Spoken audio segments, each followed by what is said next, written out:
بسم الله الرحمن الرحيم. Setelah selesai Ka'bah teman-teman sekalian, Allah subhanahu wa ta'ala mengutus Jibril alaihissalam lalu berkata kepada Ibrahim, wahai Ibrahim, panggillah orang untuk haji. Kata Ibrahim alaihissalam, wa ma yablughu sauti, sampai di mana suaraku ini? Manggil semua manusia pergi haji. Zaman sekarang aja ada mikrofon, ada telepon, belum tentu bisa panggil semua orang gitu. Ibrahim alaihissalam bilang, wa ma yablughu sauti, sampai di mana suaraku? Apa kata Jibril alaihissalam? Tugasmu hanya menyampaikan. Ma alaika illal balagh. Cari tempat tinggi, naik, panggil, teriak saja. Hai manusia, datanglah haji ke Mekah. Sudah. Selebihnya urusannya Allah. Lihat bagaimana Allah memilih para nabi-nabi teman-teman sekalian. Sulit sekali memang orang-orang seperti kita yang masih subhanallah kadang-kadang disampaikan kalau Allah kalau Rasul masih bimbang. Para nabi-nabi disuruh apa saja yakin ini perintah Allah. Kalau memang itu perintah Allah. Ibrahim alaihissalam naik ke gunung yang dia anggap tinggi lalu dia teriak. Dia mengatakan, hayyuhan nas u'tu ilal hajj. Hai manusia, datanglah kerjakan haji.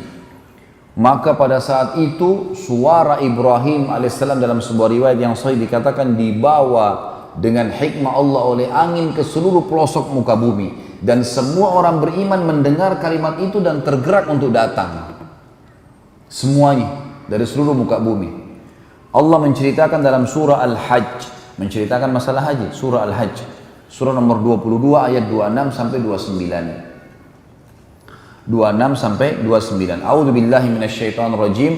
Wa idh bawwa'na li Ibrahim makanal baiti alla tusyrik bi syai'an wa tahhir baiti lit-ta'ifin wa tahhir baiti lit-ta'ifin wal qa'imin war ruk'is sujud.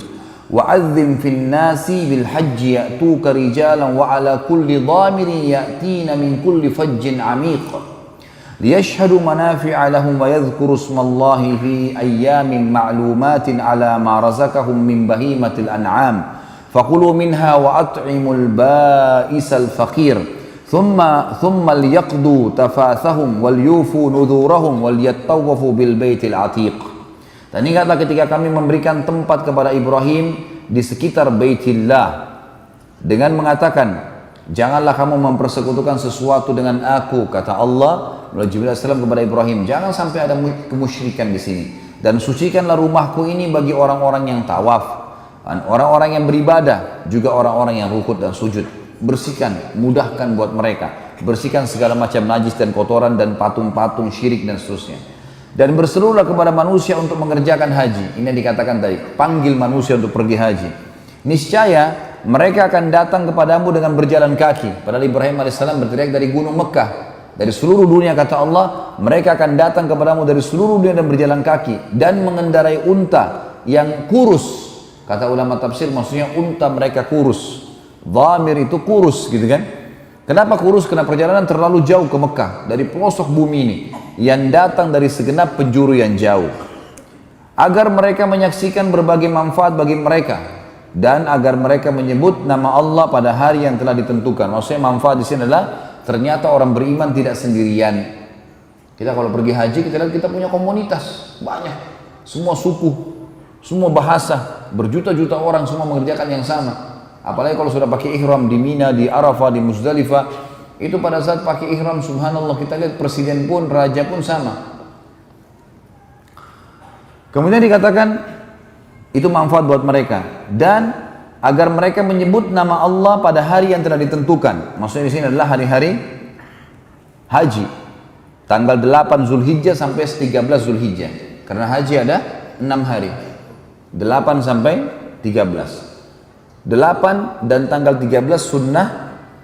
4 hari 9, 10, 11, 12 hari wajib. Tanggal 8 jemaah haji masuk ke Mina. Dan ini hukumnya sunnah. Dikenal dengan hari tarwiyah. Hari tarwiyah. Mereka pakai ihram dari rumah mereka kalau orang Mekah, kalau orang pendatang kayak kita misalnya jemaah haji, maka mereka pakai ihram dari hotel mereka masuk ke Mina.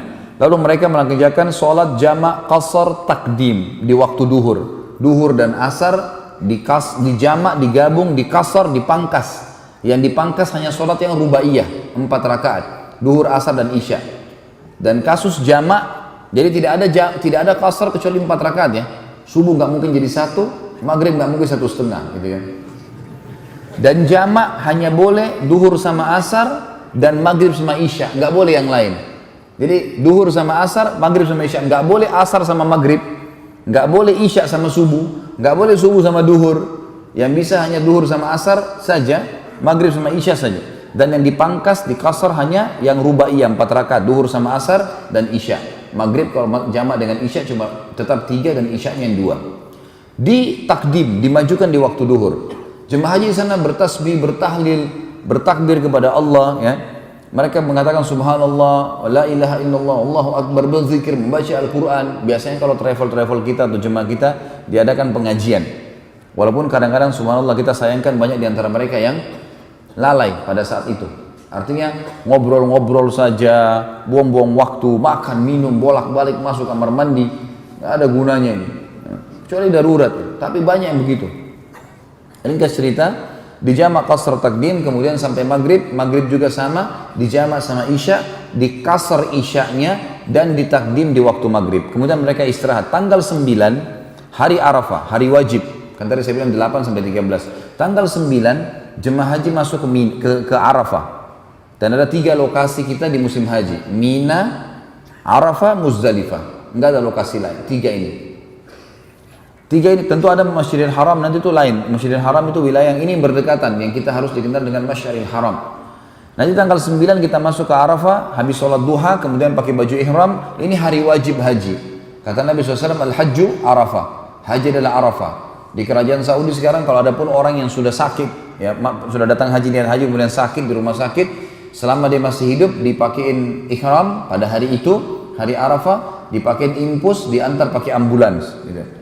Karena hadir di Arafah adalah sebuah kewajiban, dianggap sudah haji. Yang lainnya kalau punya udur, sakit dan sebagainya ini bisa diganti dengan sembelihan. Baik, tanggal 9 itu teman-teman sekalian jemaah haji tunggu sampai dari pagi duha sampai terbenam matahari, dan tidak boleh tinggalkan Arafah sebelum terbenam matahari. Dan kata Nabi SAW, tidak ada hari sepanjang tahun, tidak ada hari-hari ya, yang lebih banyak Allah membebaskan hambanya dari neraka dibandingkan hari Arafah. Makanya orang yang haji dianjurkan perbanyak ibadah, yang tidak haji dianjurkan puasa hari Arafah. Yang kata Nabi SAW dalam hadis Bukhari Muslim, tanggal 9 Zulhijjah, ini 1 hari sebelum Idul Adha. Puasa hari Arafah, yukaffiru sanatal madhiyah wal baqiyah. Puasa hari Arafah bisa membersihkan dosa-dosa 365 hari yang lalu, 1 tahun, dan 365 hari ke depan. Jadi kita dapat 700 sekian hari pembersihan dosa dengan 1 hari puasa. Malam tanggal 9 dianjurkan jemaah haji ke Muzdalifah, dan ini disunnahkan, sunnah mentakhirkan sholat, dijamak maghrib isya, tapi diterlambatkan di waktu isya dan isyanya dipangkas, sholatnya di Muzdalifah. Lewat tengah malam, kalau bisa tunggu sampai subuh bagus, kalau nggak bisa maka lewat tengah malam sudah boleh menuju ke lokasi yang setelahnya. Atau kalau kita anggap sunnahnya kita selesaikan sampai subuh hari tanggal 10, ini Idul Adha. Jemaah haji di Idul Adha ini mengerjakan salah satu dari 3 perbuatan yang semuanya wajib. Tapi kalau salah satunya dikerjakan sudah boleh tahallul, berkurban, atau jumrah aqabah, atau tawaf ifadah, tawaf wajibnya haji. Cuman teman-teman kalau kita sudah kurban, kita juga sudah jumrah, ya, salah satunya kalau 3 sudah dikerjakan sudah boleh tahallul, ganti baju biasa, tapi tetap wajib dikerjakan. Cuma kalau antum masih baru kurban dan baru jumrah aqabah, belum tawaf ifadah, ini semuanya halal kecuali suami istri, belum boleh berhubungan walaupun sudah pakai baju biasa. Dia jadi halal berhubungan kalau selesai tawaf ifadah.